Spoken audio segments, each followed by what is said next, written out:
Yo, yo, yo, what's going on, everybody? Welcome to the Ombudsman Report podcast. If you're watching this, it should be really obvious, maybe not so much so if you're listening, but I switched up the intro because I'm actually alone this week. We've sort of taken a small hiatus while a couple of things in our personal lives, Bobby and I, have been ramping up for me. This is the crunch time in my job that pays for me to live here so I can afford to do fun things like this podcast. And Bobby's on a business trip in Chicago. He actually won his scavenger hunt, so congratulations, Bobby. We were all cheering for you. Glad it worked out. I've sort of been delaying the recording of this podcast because there's a lot that's happened in the past couple weeks, and I keep on double guessing myself. Have you guys ever done that where you get posed a question or something in your personal life happens and you react and you have this reaction, you have a visceral reaction, and you think it's great. You're like, yeah, words were just popping into my brain and I was just spitting them all out.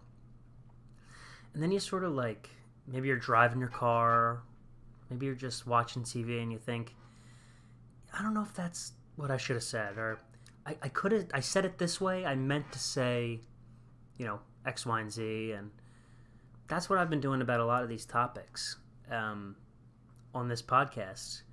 And I think it's a good thing, but I decided to fire this up anyway because I haven't had a podcast in 2 weeks, and I know that people are probably wondering where we went, but also as an opportunity to sort of think these issues through. I mean, why not? If I can do it here, I can't do it anywhere. And so the big news that really dropped, that hit a lot of people, and this is what's sort of been keeping me away from the microphone, is the death of Senator John McCain.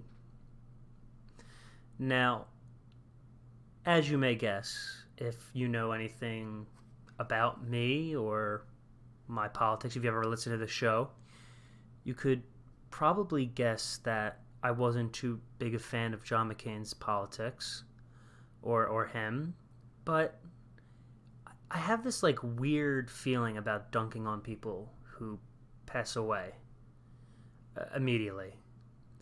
And I think it's because when I'm thinking of John McCain's passing, I'm not really thinking about him, even though, death, no matter who it is always sort of a sad thing, really. There are very few people whose deaths need to be celebrated. There's maybe like two that I can think of. And John McCain isn't one of them, of course. But his legacy is pretty complex. And yeah, it just happened, but this whole like holier than thou, where if we want to talk about John McCain, I have to tie one of my hands behind my back because he just passed and therefore I can't disagree with anything, isn't fair and doesn't make much sense. So before I get into anything disagreeing with John McCain, I do want to say I understand that John McCain wasn't an evil person in my view. He had a philosophy that I don't agree with, and I'll tell you why I don't agree with it in a minute. But he was also, America should be one of those countries that you can have political disagreements with people, but we're still fellow countrymen. And that's sort of the ideals that I talk about when I want the United States to be the shining city on a hill on our 1940 propaganda posters that we aspire to be.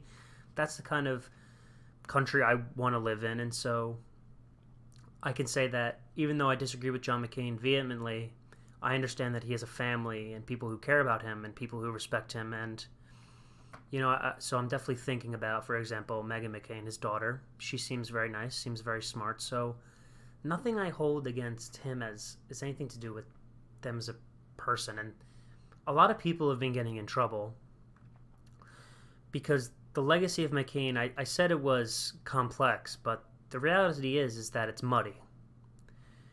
And it's bloody. And him being here or him not being here doesn't change that.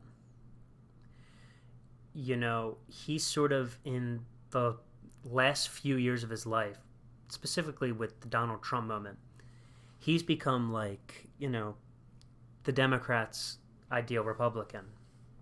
He's like what they're supposed to be. But and it actually is the Democrats liking John McCain is actually the perfect example of why I'm against the parties in the government. Yeah, it's nice to think that we can have political disagreements, and I have political disagreements with my friends that I don't, bat an eye towards. I don't even care.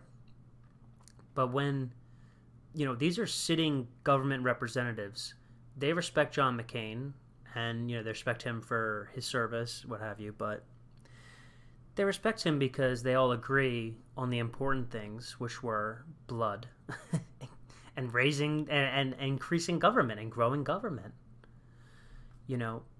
John McCain is respected due to his heroic no vote to do the skinny repeal of Obamacare, and okay, that's fine.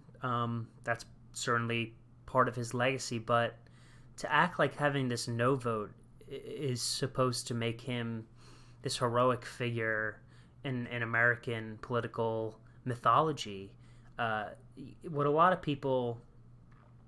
Well, okay, so this. John McCain was a prisoner of war, went through torture, and when asked if he would be negotiated for release, I believe because his father was higher up in the military or something like that, he said no, he doesn't want any preferential treatment, and I respect that because I respect people, who live out their principles and live out their values. That's a hell. I mean, he went through hell, and I definitely respect him for that. But, and this is the big but, I think calling John McCain a hero is setting a pretty low bar for what I would like a hero to be. I'm excluding his military service, sure. Okay, that's should be noted. But when John McCain passed away, that clip was going around the internet where some woman during the presidential race in 2008 said to John McCain something like, Barack Obama is an Arab and he's not a good person. What are you going to do about this Muslim? Or some stupid racist shit, whatever. And John McCain corrected her and said, no, he's a decent family man. He loves this country and what have you. And he got so much applause for that.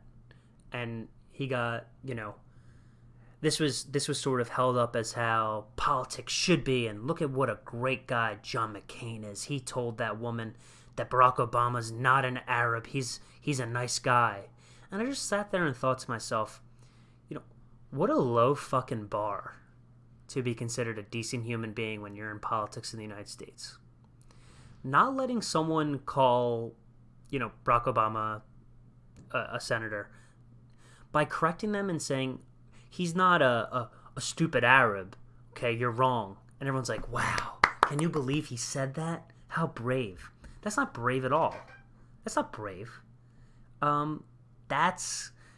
maybe it would have been smart politics for him to let that go, which is one of the scummy reasons why I would never be a politician, and I don't really trust them. But you're a moral arbiter because you said your opponent was a nice guy? That's the standard? The standard is if you can say your opponent's a nice guy, then all of a sudden you're a maverick. You're a maverick in politics because you stood up. I just think that's such low-hanging fruit, and we should expect everyone to behave that way.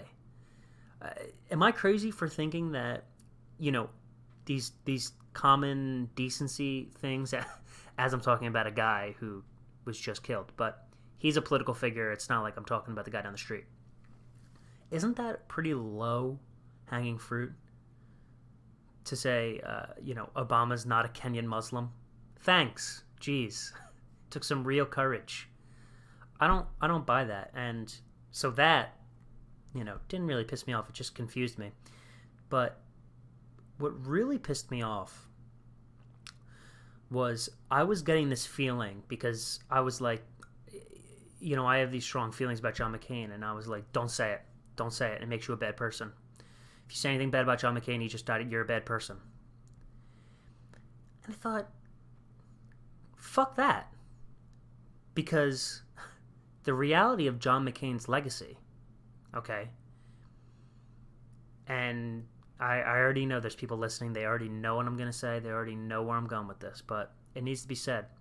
John McCain's legacy is standing on the sidelines and cheering for every single war that's ever come across his desk. That's the reality.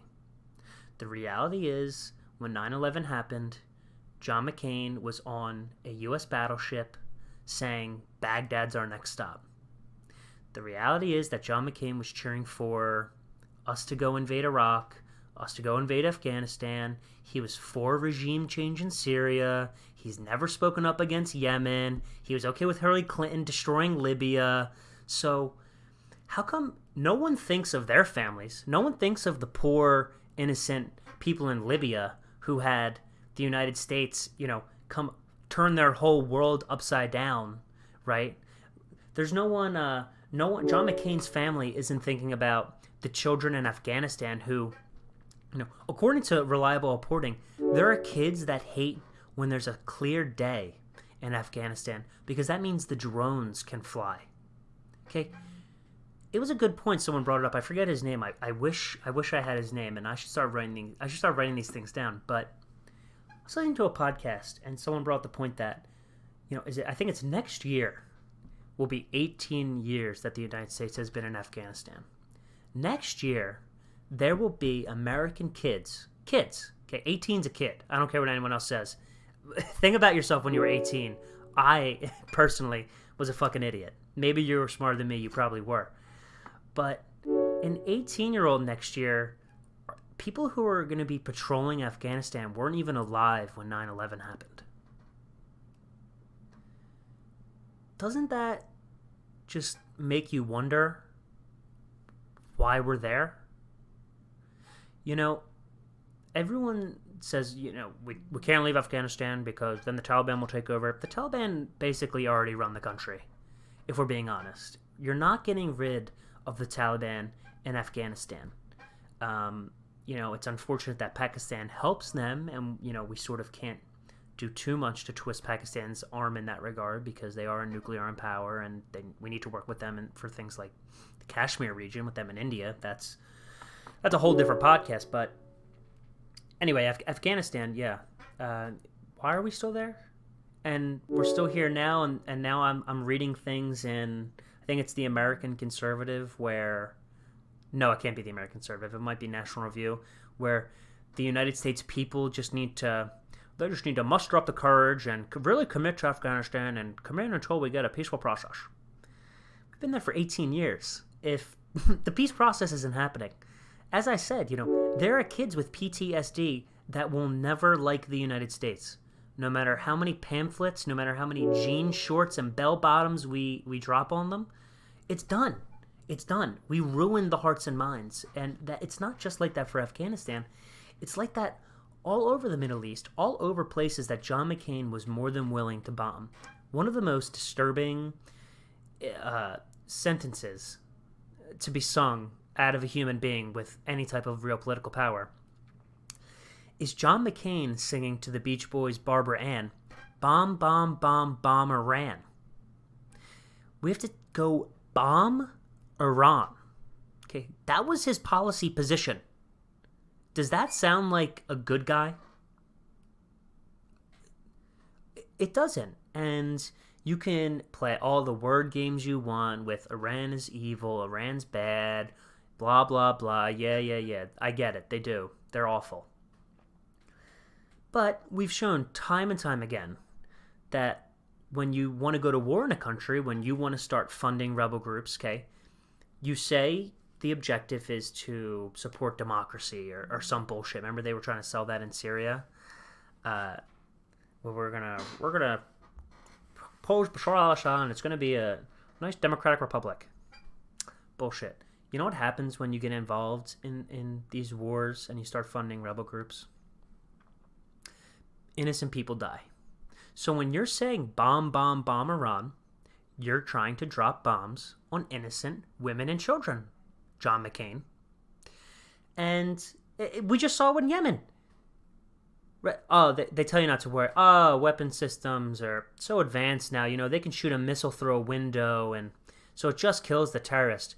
We don't have smart gun technology. We don't have a weapon where you pull a trigger and it only kills that target. Kids are on a field trip in Yemen, which, just think about that for a second. Trying to escape the day-to-day hell that is living in a country that's not only the poorest in the Middle East, has, I think, maybe bottom 10 GDPs. Maybe. I would bet they're bottom 5 if I had to put money on it. You're in the middle of a civil war. You go on a field trip, right? Because you're still trying to, you're still trying to live. You have a life to live. You're still a third grader. You still deserve, just because you live in Yemen, you still deserve the same educational opportunities that everywhere else in the world does. I really believe that. And they want a field trip to go learn about science. Who cares? What if they were going to a field trip just to the park? I don't care. But a bomb drops on them. 40 of them die. 40 family lives ruined. 40 lives of these children who can never grow up and experience freedom. And who cares about it? None of them. No one cares. The mainstream media doesn't care. That's what hurts so much about this stuff. Because I'm in a position where I'm into this stuff, obviously, as you guys know. But I'm going online every day. I'm looking at these pictures of these emaciated kids. No one cares? No one? Why do so few people care about this? And in Yemen's case, it's really sinister because we're at a point right now. Because imagine if the Democrats just took Yemen. Okay, Yemen is a brick.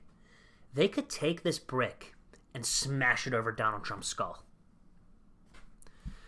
Donald Trump is a fascist. Why is he a fascist? He's bombing kids in Yemen. That's a little bit better of an argument than he called Mika Brzezinski ugly. Right? Come on. But the Democrats, and I was confused about this. I was like, why would the Democrats not seize on this opportunity to take an issue which everyone feels? When everyone, seeing a picture of a mom holding their child, a dead child in their arms, that evokes emotion. That's what the Democrats run on, right? That's emotional politics. That's powerful. But they stay away from it.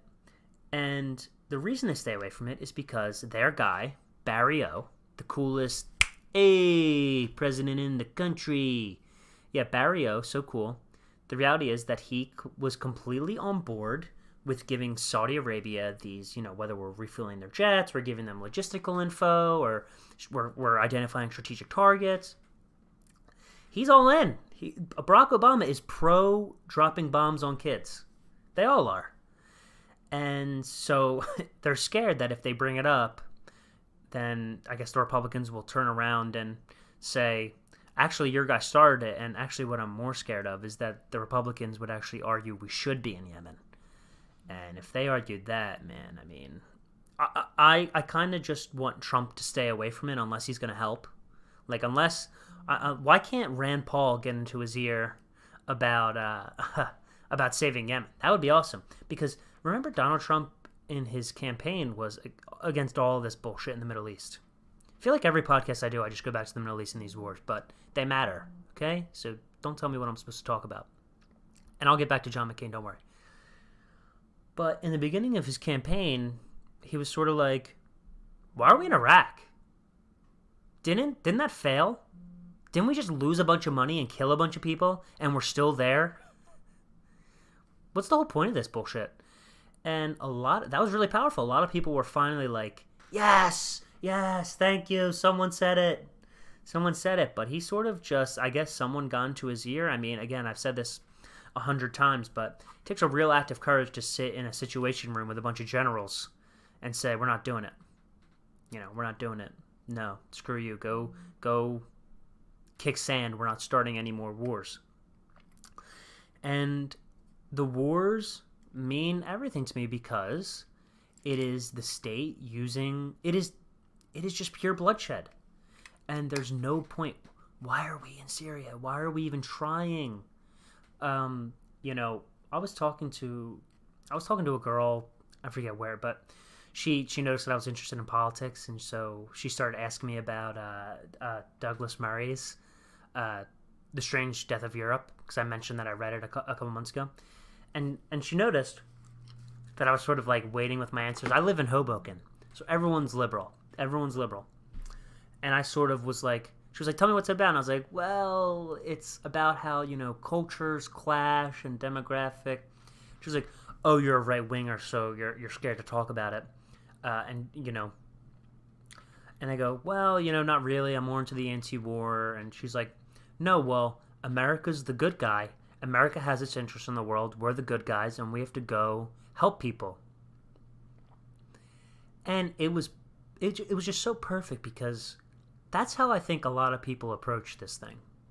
A lot of people approach these wars. They love their troops, and, you know, I don't blame them. We all know them, right? People I grew up with are Marines. My dad was in the U.S. Air Force. And you watch on TV, like, we're doing these good things, and they never really dig deep and look at them, because looking at these things is hard. And accepting the reality that we're not the good guy. That's a tough pill to swallow. And it's a tough pill to swallow because we tie ourselves to America. Like, obviously, I'm American, so I feel that when America exerts influence overseas, I'm not responsible, but I feel that. You know, if Australia was out there bombing, I would just be yelling at Australia. It's a little bit different when it's your own guys. You know, it's kind of like get your own house in order type of deal. And a lot of people just sort of assume that someone's doing it right and they understand, they know what they're talking about. And, you know, Barack Obama was perfect. Barack Obama wouldn't drop a bomb on a wedding. You kidding me? He's the nicest guy ever. And so they don't think about it. And so once I had to explain to her that that's really nice in theory, right? And this is what Sam Harris does, and I'm a big Sam Harris fan, but what I disagree with him on vehemently is I'm willing to attribute ignorance instead of malice. Like, I'm willing to say that a lot of things in government aren't because people are evil, or not just government, just in general. When things happen, it's not because people are evil. It's just because they didn't know what they were doing. They were stupid. They didn't have all the information available to them, what have you. And what Sam Harris does, he extrapolates that sort of and applies it to the United States military and our foreign policy.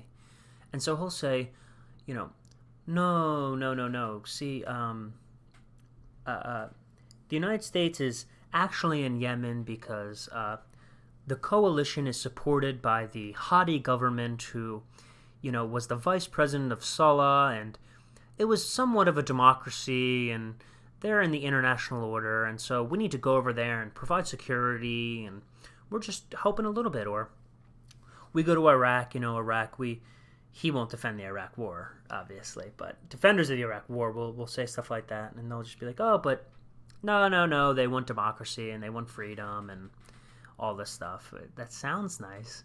And then you look at the effect the policy, you know, actually has. I think is it libertarians who are always shouting about unintended consequences of regulation and laws. But it's the unintended consequences of war. You go to war with Iraq, you're going to kill innocent people. If you kill innocent people, they're not going to be on your side. You're building enemies, right? And so people don't take that into account, but they like this idea. They like the idea that we're, you know, we're all good people, and you know, when it comes to foreign policy, it's the right people aren't making the decisions. Apparently, obviously, if they were, it would be much different. We wouldn't be in 7 wars or what have you. I know I sort of just went into that from McCain, but I started with talking about how he wanted to bomb Iran, and so that's my thing about John McCain is I'm willing to let people have their day, but I mean it's been a couple days now. I feel like I'm allowed to say what the reality is, and the reality is that John McCain supported policies that killed innocent people. I didn't do it. It wasn't me. Don't be mad at me just because I'm pointing it out. Now, do I think he's, Osama bin Laden, as some people on Twitter have suggested? No, I think you can take some context into consideration. But on the two biggest, issues that have affected this country, in my opinion, the most, and the two biggest moral issues, the biggest moral issue, war, John McCain has consistently been on the wrong side. And, someone gave me shit for bringing this up. And they said, well, he apologized. He apologized? What? He apologized? John McCain apologized? I go, when? I go, in his book, there's a line where he says, 15 years later, there's only one way to look at the Iraq war, that it was a mistake. Whoops. Oops. Whoop. Right? Like, it's a mistake. Whoopsie. I think 800,000 people are dead, but I just messed up. Sorry. I know I was on TV every day cheering for it and calling you a traitor if you didn't support the war, but I just got it wrong. Whoops. Sorry. And again, it's because we view other people's lives as less valuable than others. I didn't want to believe that was true, but just taking a look at the state of affairs in the Middle East makes it obvious. It makes it obvious. That's enough about dunking on McCain and his death. I obviously feel for his family. They're not bad people. They cared about someone. It's always tough to lose someone It's always tough to lose someone you care about, and I'm still a human being, so I definitely feel for them. I want to move on, though, to a topic that is a little bit closer to my wheelhouse. Yeah, maybe I shouldn't have worded it that way. It's a little bit closer to just my day-to-day and my experience in my past. I shouldn't have worded it like that either. Jeez. Well, anyway, I want to talk about the Catholic Church and the...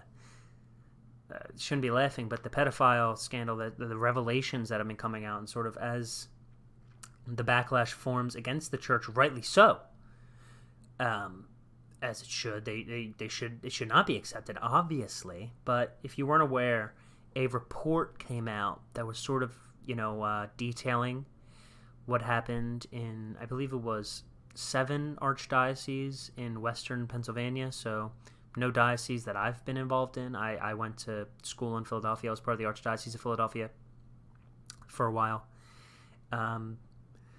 And it's worse than you thought. If you didn't read the report, and I don't blame you, but some sick stuff where priests were having basically pornographic sharing of kids. And they would groom kids and give them a crucifix to let other priests know that they had been groomed. And one priest made a kid blow him and wash his mouth out with holy water, and just some of the most disgusting, decrepit, unacceptable, inhuman behavior imaginable is detailed as to what these priests did to these young boys and young girls. And they'll never have their life back again, right? They'll, every time these priests did it to these kids, just completely, I mean, I don't want to say that their lives are ruined, but holy shit, what a setback in your life. And taking that from someone, taking that innocence and doing that to them, that's, Ben Shapiro puts it this way, man. Convicted rapists should be castrated or killed. Because this was a ring that's so prevalent, and this was just like 7 archdioceses in one state.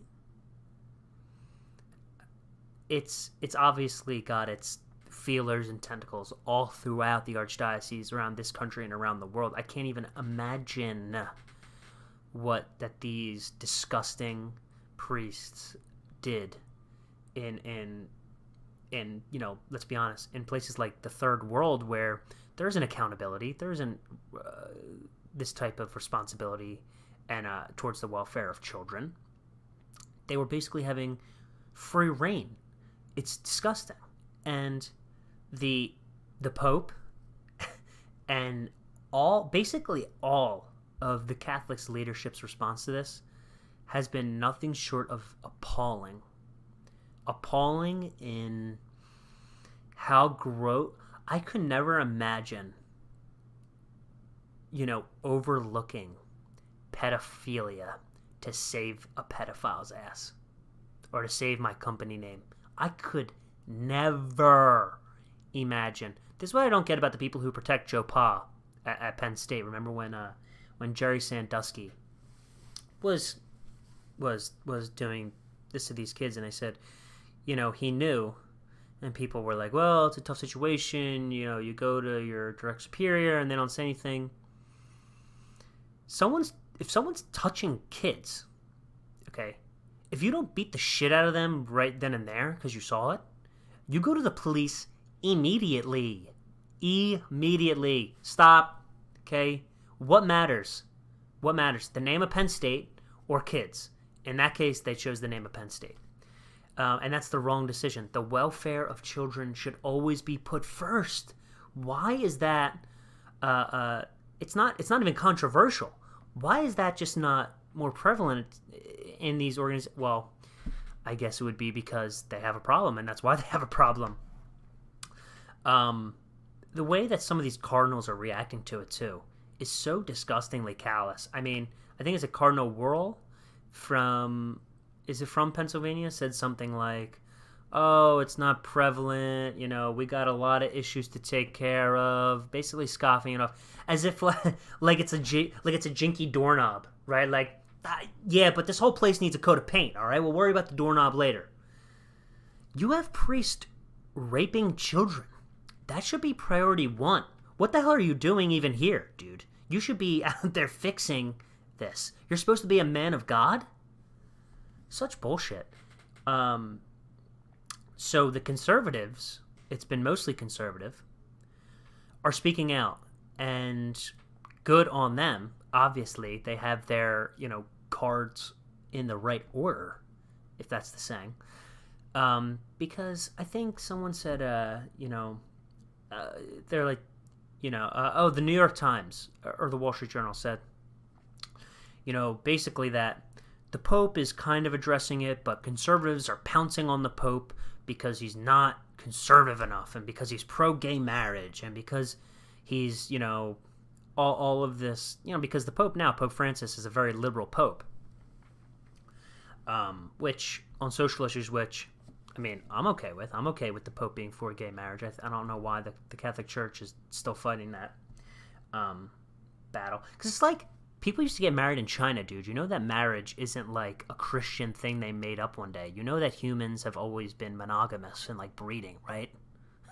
Just because you call it something else doesn't mean you get to dictate the rules for the entire society. But I'm glad that conservatives are speaking out. I'm not happy that they're speaking out against the, it kind of stinks that they're going to be able to get some of that social conservatism message out. But, it should be on everyone involved in the cover-up, because raping a child is obviously, the worst you can do. Covering up for someone who raped a child is just underneath it for scummy things that you can do. And if it came out that Pope Francis was... Oh, it did come out, sorry. It came out, so one of a priest was sort of accused by his fellow priests, because I'll say it for the Catholics, there are no shortage of Catholic priests and deacons and parishioners that are absolutely abhorred at this entire scandal. The first people who are so scared and hate that this happened, I will tell you, are the old ladies that go to church every day. Okay? This is shattering to their worldview. And so it is important, I think, to keep that in mind and not just say that we need to throw everything out with the bathwater, because a lot of these people, the priest he's the patriarch. He's the guy you go to with your problems. I know I work in a school. They're a majority Polish population. And in Poland, very patriarchal, right? Like the priest is like a local celebrity over there. So they have people from miles around New Jersey drive just to get that Polish priest, because he is the patriarch. And that's how a lot of people view their priests. They view them as community leaders, and to find out that their community leaders were betraying what they preached in this way is such a huge slap in the face. It's real egg on the face of all these people. So, Catholics are not bad people, I'll say. Catholics are not bad people. But it came out that a priest got accused by another priest of sexual misconduct and abuse, and he was basically pulled to the Vatican and told to serve penance and reflection for the rest of his life. Basically, you're not allowed to leave here. You're not allowed to be in the public eye anymore. This is a sin too grave. Pope Benedict, that's what Pope Benedict gave him. Pope Francis brought him back out into the spotlight, and when, notified, like, this guy was serving time for being a rapist, a pedophile. Apparently, Pope Francis just sort of, we'll see what happens. See what happens. I can't imagine that. Could you imagine that? Pope Francis should be on his hands and knees begging the world for forgiveness, is what he should be doing. And if Pope Francis knew that a pedophile was in his ranks and let them out, then Pope Francis is a scumbag and needs to step down from the papacy, because that's absolutely despicable. Absolutely despicable. Imagine that. Imagine any other institution. Imagine an institution. Imagine you have your own company. One of your employees was found fucking kids. Okay, and I'm using this language on purpose because this is it to convey the severity of the crime. And you just sort of shuffled him off somewhere. Imagine. Could you imagine if someone found out about that? You'd go to jail for doing this, right? Or something. There'd be some penalty. But now it's, we must, pray with brother or Father Francis. Bullshit. It's not right. He should be ashamed of himself, and all the people involved in the cover-up need to step down. They should have stepped down yesterday, honestly. And I didn't know how I was going to segue into this, but part of the conservative attack on the papacy as of right now is this whole thing with gay marriage. It means a lot to them, to the social conservatives, right? Even though so stupid. Why do you care? Sorry. And so Matt Walsh, who is, works for the Daily Wire, he's always been their weakest link, in my opinion. I mean, I don't think he's very interesting. I think he's just sort of, I think he has like unapologetically Catholic. Okay, no one was asking you to apologize for the religion that like 80% of Americans are, dude. But he wrote, I think it was 3 things the Catholic Church must do to fix the problem. And his number one thing was to get homosexuals out.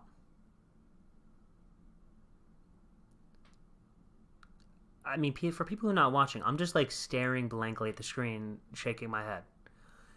Get homosexuals out. And of course, the implication there is homosexuals are pedophiles. That's the implication.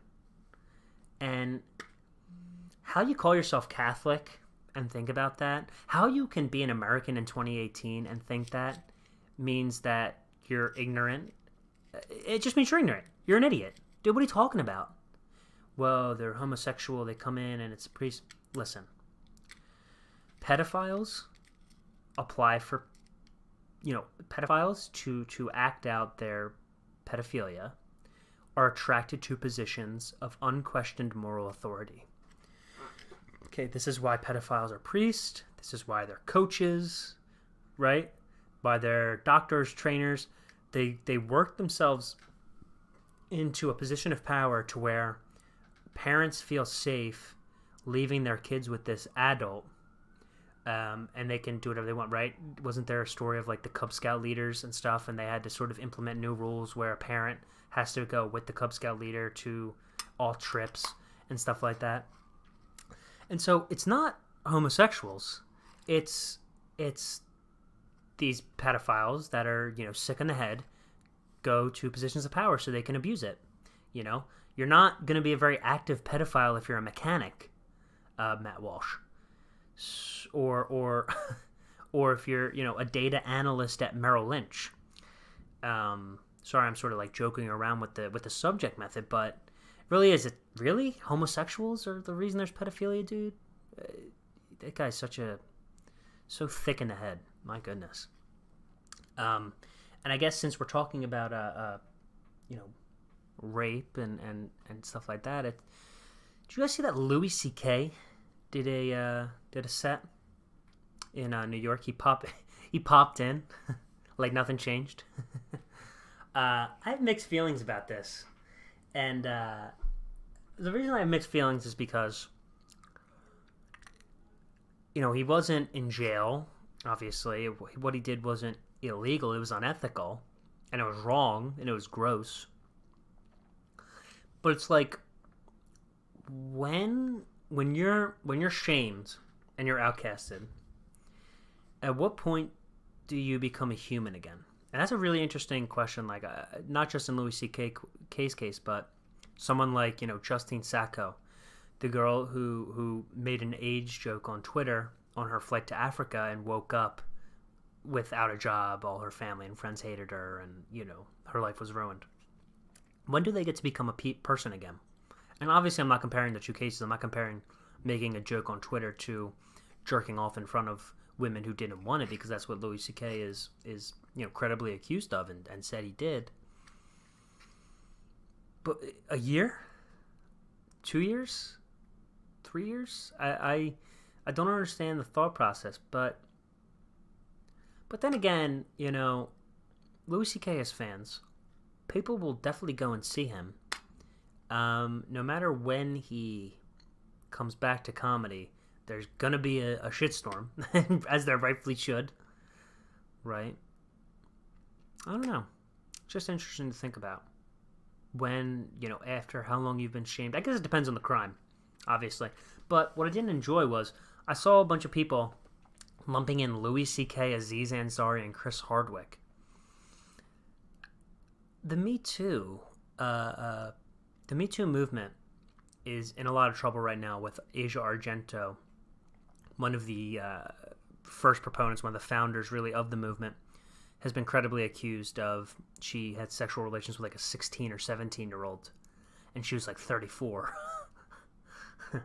which is different, not a sexual abuse case that we get every day, but nonetheless, believe all victims. But they lost credibility, remember, when they ran that Aziz Ansari piece, where basically some girl was a fan of Aziz Ansari. He asked her out on a date. He's successful comedian actor. She's 21-year-old intern. And yeah, Aziz Ansari is dating you because he really loves you and thinks you're super special and wants to marry you and run off with kids. Come on. I mean, it was just it was a lack of social awareness on her part. They ended up having a nice dinner. Then they went to his place. She took off all of her clothes, and he wanted to have sex, but she didn't, and it was sort of this awkward, weird thing. And so she got to write a hit piece about him anonymously, right? Like a little rat. She got to write a hit piece about him anonymously and basically try and ruin his life and call him a rapist. These things are different, and the Me Too movement is doing itself serious disservice by lumping all these people together. Harvey Weinstein is not Louis C.K. Louis C.K. is not Aziz Ansari. Aziz Ansari isn't Chris Hardwick. These cases are complex, which is what we said. What we said are... I said we. The people on the side that... Let's wait till all the facts come out. Let's have the court of law handle these cases and not throw it to the court of public opinion, because the court of public opinion, whoever gets their story out there first and it's more emotional wins. And, yeah, you saw it in Aziz Ansari. You saw in Chris Hardwick's case. Chris Hardwick has his ex-girlfriend write this freaking... this angry screed about him, and their relationship loses his TV show, loses his network, loses everything. And he's sort of come back now, but he'll never be the same. I don't listen to Chris Hardwick that much anyway, but if I was listening to Chris Hardwick, I would always keep it in the back of my mind. Wasn't he really shitty to his girlfriend at one time? And I'm not saying that no one deserves to know that. I mean, she certainly had a right to say it, but, Chloe Dykstra, but the whole judge by public opinion is so dangerous. It's witch trials. That's what it is. This is the whole thing. It's what is it? It's like the Crucible. You're a witch, or is it the Crucible? Right. Well, what's the saying about witches? Where we'll throw in the water if she swims, then she's a witch. If she dies, then she wasn't. But she's already dead. So, thanks. So there's no real room to clear your name. But yeah, I just think the Me Too movement they've been losing a little bit of steam. But as these Harvey Weinstein accusations and all this stuff is coming through, I mean, there's still plenty of rot in Hollywood, I'm sure, that needs to be dug up. And what's also so disgusting about Hollywood that they sort of just get a pass with is I listen to some podcast and they'll be like, oh, it was sort of like known that, I have this interview with Bill Cosby. It's one of Bill's interviews. Or it's I got to go see Harvey again. And why aren't you saying anything, dude? Why are you letting young girls walk into a hotel room with a rapist? Would you ever let your daughter, if you knew that information, let your daughter go to an interview with Bill Cosby? Or what? I heard a story one time. A comedian I enjoy said that they went over to like Steven Seagal's house at one of his friend's girl, and he told her to like come alone, and he showed up in a bathrobe and made her act out her performance. How about if all this creepy shit is going on? How about you start naming some fucking names, dude? If you actually cared, let's start naming names and get all these scumbags off the street. You think it's hard to replace Steven Seagal? And that's what's also so funny about these actors.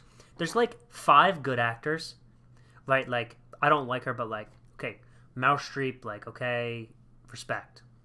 James Gandolfini, you have respect. Brad Pitt, Tom Cruise, Tom Hanks, Katie Holmes or Angelina Jolie. Okay, there's some real actors. Okay, that's fair. All the rest of them are so replaceable. I always remember Bill Burr talks about acting because he's acting in a couple things now. But I think it was when he first went on Breaking Bad. And someone asked him, like, so is it hard to get your lines? And he's like, no. You get to read the lines. You memorize the lines. You read it. They shoot it. If the director doesn't like it, he just tells you what to fix. And you keep doing it. Okay? These actors are expendable. They're not special. Oh, sorry. I forgot Dwayne Johnson. I love The Rock. I'm a huge fan. These actors aren't expendable. Get them the hell out of there. If they're doing these... I know no one wants to be seen as... I'm not a tattletale, and sure, I agree. You don't want to be a tattletale, but when it comes to things like this, it's pretty fucking important that you do tell someone. So I would like a lot more if Hollywood stops lecturing me on what I need to believe and how good of a person I am, right, as they do at every single Oscars, as they do at every single Emmy and Grammys and stuff like that. So they should stop that, and how about they turn the fucking, turn it inward? I don't even know what that'd be. Turn the lens inward and start to do some Can we get some self-reflection for once? Jesus Christ. God, these people are annoying. That was sort of my my rant. The last thing I want to do, and I saved it for last because it's a video, and I'm really pissed about this because a podcast I listened to had the exact same idea, and maybe this is my fault for not jumping on it and being... on my hiatus, sure. But I watch Bill Maher's Real Time every week. I mean, I think it's important, love or hate it, I think it's important to view both sides, and Bill Maher's show is something Bill Maher, right, we agree on the free speech stuff, so he's not going to give me the social justice warrior spiel. We disagree just on some other things. Well, Real Time last week, I was super, excited, as I do, I get ready. On Saturday or Sunday, relaxing, and I see guest is former CIA Director John Brennan, who just recently had his security clearance revoked.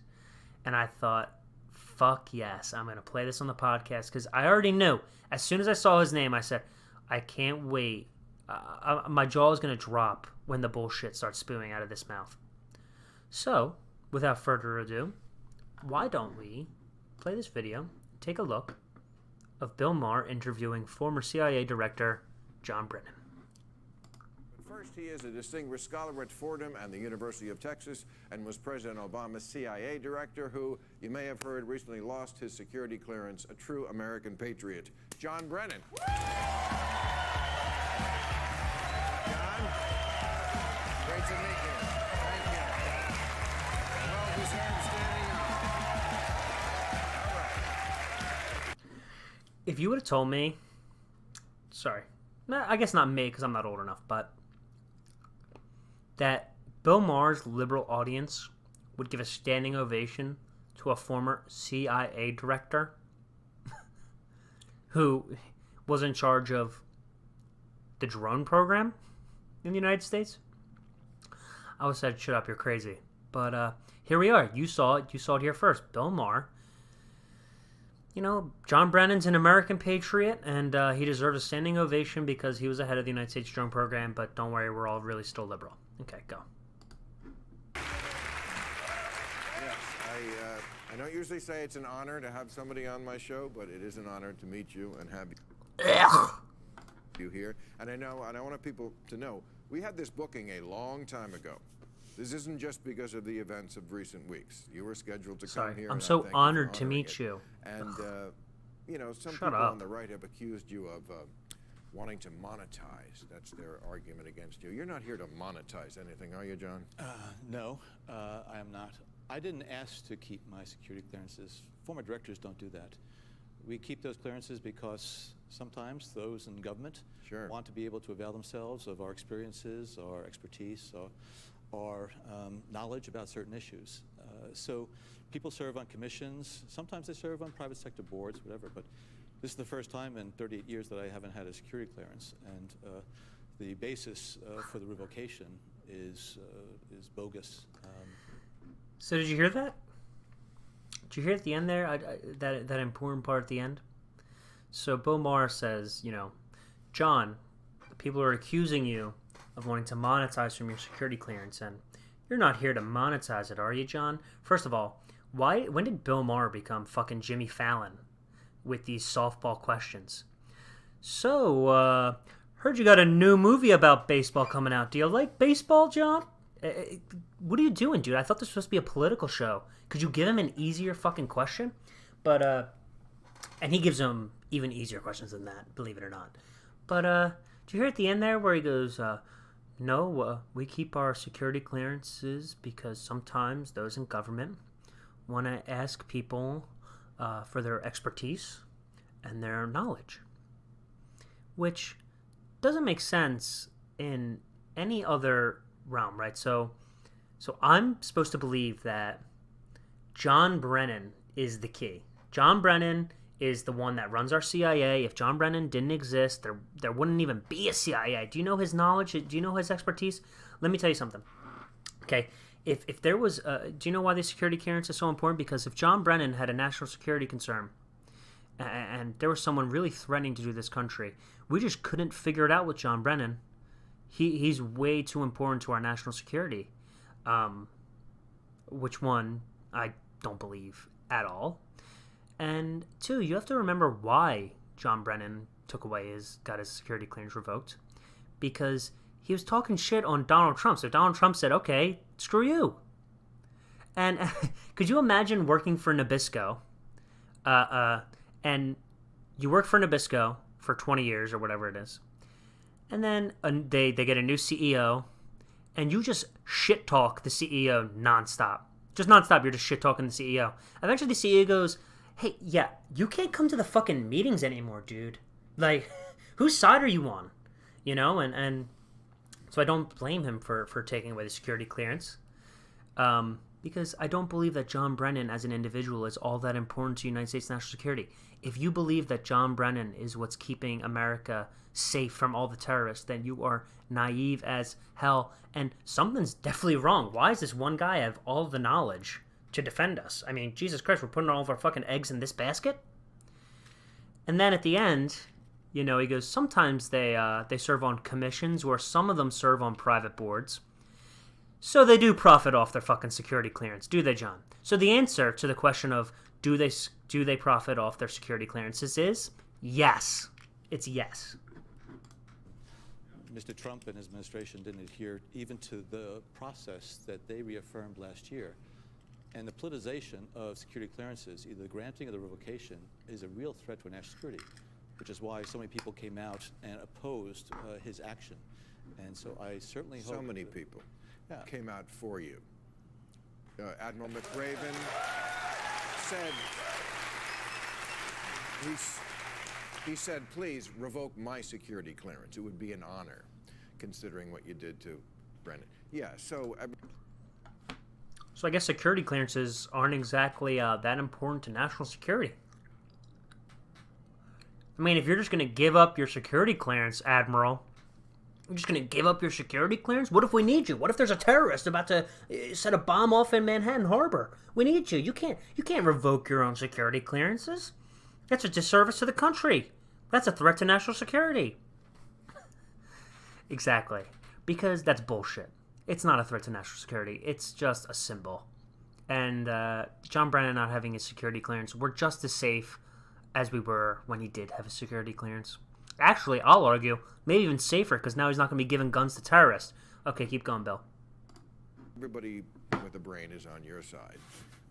It's interesting, Jared and Ivanka still have clearances. You, one of the guys who was the architect of getting bin Laden, does not. Yeah. Well, it seems as though Rand Paul was the one who put this idea in Donald Trump's head. And dead to me, Rand Paul.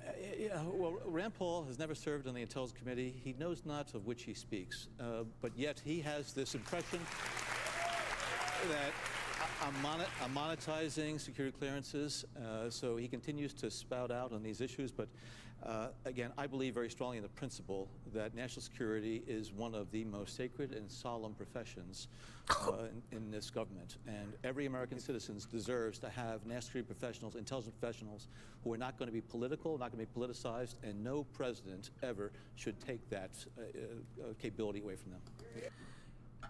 Rand Paul's dead to you, Bill Maher? Well, fuck you, dude. Okay, because Rand Paul is right on these issues. Rand Paul's against the wars, Bill Maher. Rand Paul, Rand Paul's against the drones. Rand Paul's against the drug war. Rand Paul's against all of these things that you supposedly find so important, but Donald Trump puts a virus, apparently, in everyone's mind where we can't get past this thing, and it's fascism. It's like a fucking robot. And, John Brennan, national security should be one of the most solemn and great professions. Yeah, I agree. It should be. Why the fuck don't you guys do that then? Right? I mean, it's so easy to spout platitudes about what the CIA should be, but the fact of the matter is that they weren't, and that's not what they were doing. And it comes out every fucking, every 10 years, we get document dumps that find out that the CIA was just bullshitting us the entire time. I can't wait. I can't wait when I'm 80 years old and they come out with the CIA documents from 2001 or something. It's going to be crazy. It's going to be awesome. And it seems conspiratorial, but it's not. It's not. So I can't believe that. And also, Rand Paul doesn't give a fuck about you, Bill Maher. You've been dead to fucking Rand Paul for years.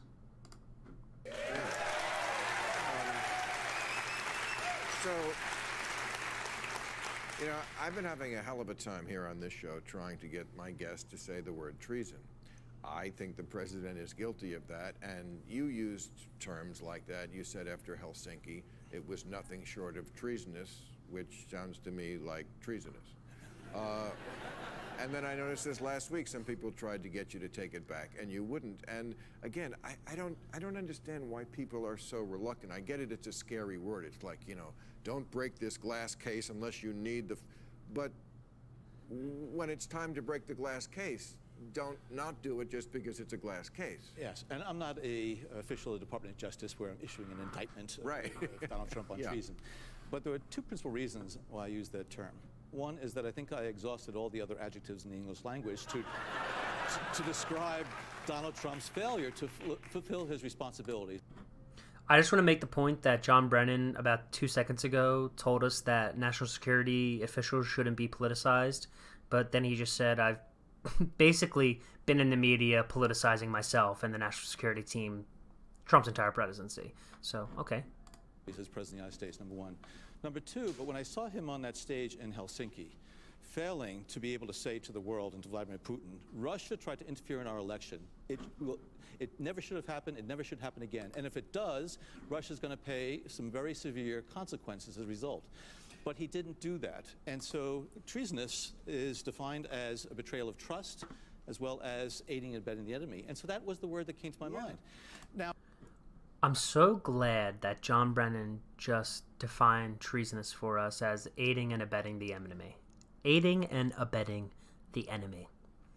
Do you want to know why I'm very happy with that? Is because if you remember, you know, the Barack Obama years as we look upon them fondly now,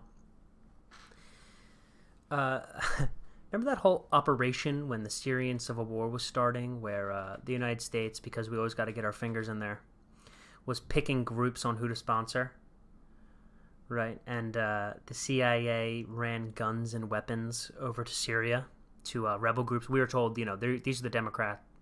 We were told basically these are supposed to be fucking like secular Democrats or something, but they weren't. Do you know where the weapons ended up?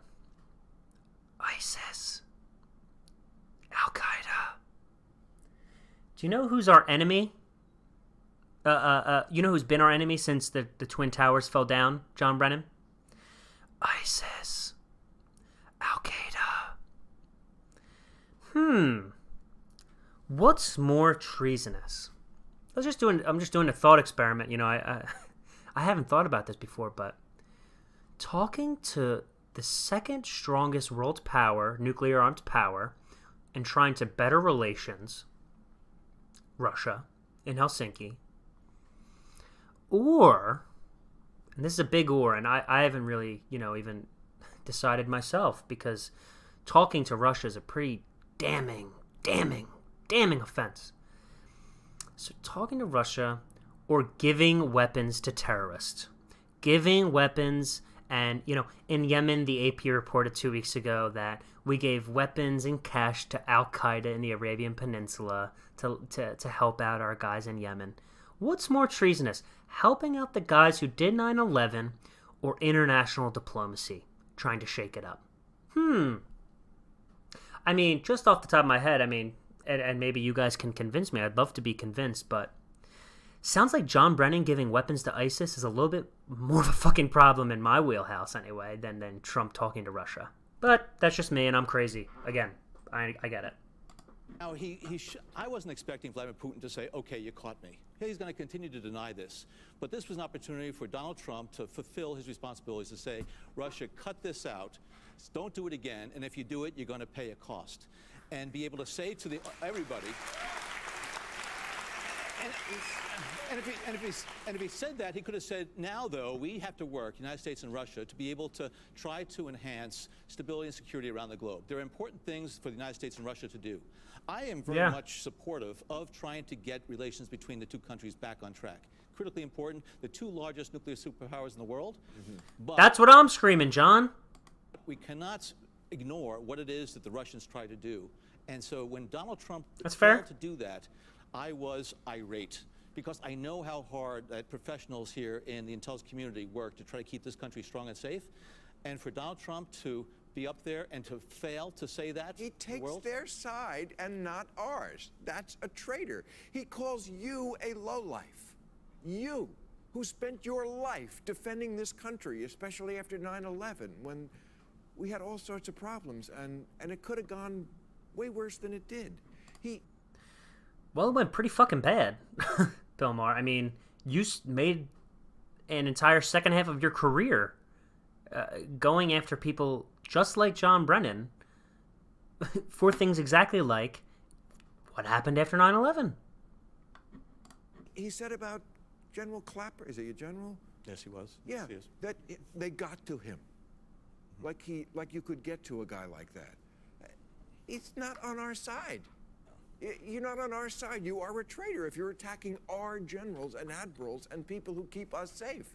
It's not that much more complicated than that to me. And I'm proud to stand with Bill McCraven and Jim Clapper and Mike Hayden and all the others, the ones who are speaking out. Again, I just want to point out, liberal New York audience, or their LA, liberal audience that was against all of these wars, against all the droning and all the secret stuff. Pause break for another standing ovation for a CIA director. I didn't want to speak out after I left the government. I wanted to be able to, retire and be able to spend time with family. But this is a very abnormal time. This is a very abnormal presidency, and the stakes are so high. That's why I've decided to speak out and be outspoken. To be politicized, like you said you weren't going to be, that you said you wish you couldn't be. See, it's not easy for you. It's not. I see it. Believe me, I've been talking to people on TV for 25 years. I can see when it's not easy. And people don't generally go into the CIA for publicity. That's fair. So I don't think John Brennan wants to be famous. I just think that he sees the Trump presidency completely changing the way that our national security apparatus has run since the end of World War II, and that scares him. Sorry, dude. But what do you... But let's take the opposite of that. Donald Trump, who confesses everything openly. What do you make of this strategy that seems to be working so beautifully? Like this week, he just said right on the air, I hired Jeff Sessions as the Attorney General totally because I expected his loyalty. I mean, that to me, that's impeachable. The thing he said about to Lester Holt, about he fired Comey. He said it out loud. He said, Russia, if you're listening, I hope you can find Hillary Clinton's emails. I feel like if these things were things we hacked, if we found surreptitiously, if we got a hold of his diary, oh my God, look what he said. We'd be like, we got the smoking gun. But because he says it blatantly and out front, people seem to just accept. Well, he's trying to normalize all this behavior. And he's also trying to undermine the institutions of government and those individuals who he believes threaten him. And so, therefore, he's trying to undermine the intelligence community, the law enforcement community. He's taken a page out of the play. Yeah, Trump is really against the law enforcement community. If there's one thing I know what Trump was screaming on the campaign trail was, fuck the cops, fry them like bacon. He's really against the law and security.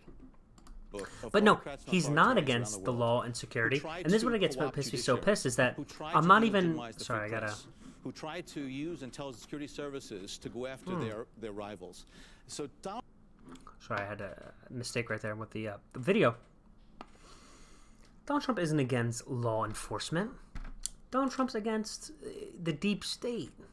And I hate that I just said that because that's something that, these a lot of people on the right wing say, but that's who he's opposed against. He's against the people like Brennan who have security clearances and then leak from his administration. That's what he's against. Donald Trump is the typical authoritarian who's trying to control power. And as he becomes more desperate, and I think that's what we're seeing now, because the walls are closing in on him, as all the people who used to work with him are now cooperating or testifying about what happened. Good. So I've been angry because we have somebody in the Oval Office who has really denigrated the office of the presidency. His dishonesty, he's unethical, he doesn't have principles. Yeah. And I am very concerned, though. He's not wrong on that. I'm worried because now we are in a crisis. Yeah. And unfortunately, the Republicans, John McCain, a national treasure and hero, our thoughts and prayers. Just want to say, New York audience, keep in mind what I said at the beginning of this episode. It's a little strange, and it's a little strange what Trump can do to people. Let's go out to John McCain and his family. I got into some real Donnybrook fights with John McCain over policy. I never once questioned his integrity and his interest in doing what is best for this country. But since John McCain has... That I will say, true, for sure. Could definitely see, John McCain believed in it, and he definitely tried to live up to his own morals. I don't think he was an evil guy. I just think it was a change in philosophy that ended up doing some pretty evil things. left the Hill, the Republican spines have gone with him. And there needs to be some reckoning in the Republican Party that we can't allow this to go on. And we have an election coming up, and I'm trying to convince people, and it's hard because, you know, a lot of us in the past said, this is a very important election and blah, blah, blah. This is the one. I think we are in a crisis that is the third great crisis in American history, more than the Depression. First, of course, the Revolutionary War, whether we would even become a country. Then the Civil War. People usually say then the Depression. I don't think the Depression got at what is most fundamental about this country. It was like eating and having food. Economic, but I don't think it threatened the rule of law as we have now. Would you rank the crisis we're in now that way? I would, and I think it's going to get worse before it gets better. Because don't forget, Donald Trump has the authority of the President of the United States in his hands. Right. In terms of what he can do domestically here as well as what he can do internationally to try to distract attention, whether or not he's going to pursue some type of foreign adventure, military or otherwise. Right. But fundamentally. And you guys are the ones that gave him that power. This is what we've been screaming. Why you're giving all this power to the president? One day, the guy that gets the power isn't going to be your guy, and you're going to be really scared. And also, the fucking nerve. Just like, I couldn't imagine, you know, saying to someone that lived through the Great Depression, or that was in the Great Depression, you know, someday there's going to be a president that wants to be friends with Russia, and he has sex with porn stars. So you're really lucky that you don't, you know, you're really lucky that your family can't have dinner tonight, because man, if only you knew, you know, he called Meg, you know, he said Megyn Kelly, you don't know Megyn Kelly, but you know, he said this woman was bleeding out of her whatever. He had a throwaway conversation 11 years ago on a bus where he said grab him by the pussy. You have a good here in the 1920s, 1930s. Just must be nice. It must be nice to be a rich, famous person to where you can say stupid shit like, I live in the hardest time since the Great Depression. Yeah, okay, Bill Maher. Go fuck yourself, dude. Though, what he's doing to this country, he's dividing us. We Americans, as you pointed out, Revolutionary War and Civil War, we fought hard for the freedoms and liberties that we have right now. And so he's dividing Americans. And so I'm really concerned that as he continues to play to his base, he's further dividing us. And I'm really concerned about whether this could spill over into the streets. And so I don't know what the principal protagonist in this drama is going to do. But I surely hope that those adults and those people in the White House and in the cabinet and in the Congress are going to recognize that they need to act before there's a real disaster. And by act, I mean whether it's going up to Donald Trump and saying, this has got to stop. You are ruining this country, and we're not going to tolerate it any longer. They cannot turn a blind eye to this. They have to forget about their political affiliation. They need to do the right thing. John, thank you for everything you've done for this country and what you're doing. So, I mean, I do agree with that last point he's saying, you know, that Trump is, I think Trump is sort of like the icon that represents this country coming apart. Bobby and I have talked about this a couple times, but, you know, Obama was a reaction to the Bush years, and, you know, and now Trump is a reaction to the Obama years, and I'm really scared, you know, in 2020 for what's going to happen, because John Brennan there, I mean, I disagree with him on everything, but I mean, he's not an idiot. That was a good point he made there. Do you think it's getting better, the polarization in this country? If I had to ask you, are we closer now than we were a year ago? Would you say yes? I don't think so. I think now with social media and stuff, we're starting to, you know, separate off from one another, and which on one hand is good because you get to talk to people, you know, like-minded individuals, but it's bad because you never really have to see outside ideas, and you don't have to interact with the people you're walking around the streets with, your neighbors. But yeah, I really don't know, and I mean, no one can tell you, but the future of America has never been more unclear. if the Democrats lose these next midterm elections, and they should win running away, I could see something happening on the streets. I mean, it's crazy already, right? Remember Don Lemon with Antifa? Like Don Lemon, like I think it was like 2 days or 3 days ago, he was talking about Antifa, and he said, no, they're anti-fascist. It's in the name. That's so the mainstream media, what me and you know, when I hear Antifa, I separate them from the left. I'm like, okay, no, there might be lefty protesters, but the Antifa are the black bloc people who show up in the masks and they're trying to start violence. They're not the grab 'em by the pussy people. They're not the liberal or feminists or stuff like that. They're completely different. That's fine. Don Lemon, they're just anti-fascist. They're showing up on the beach in Normandy. They're part of the ranks. So, okay.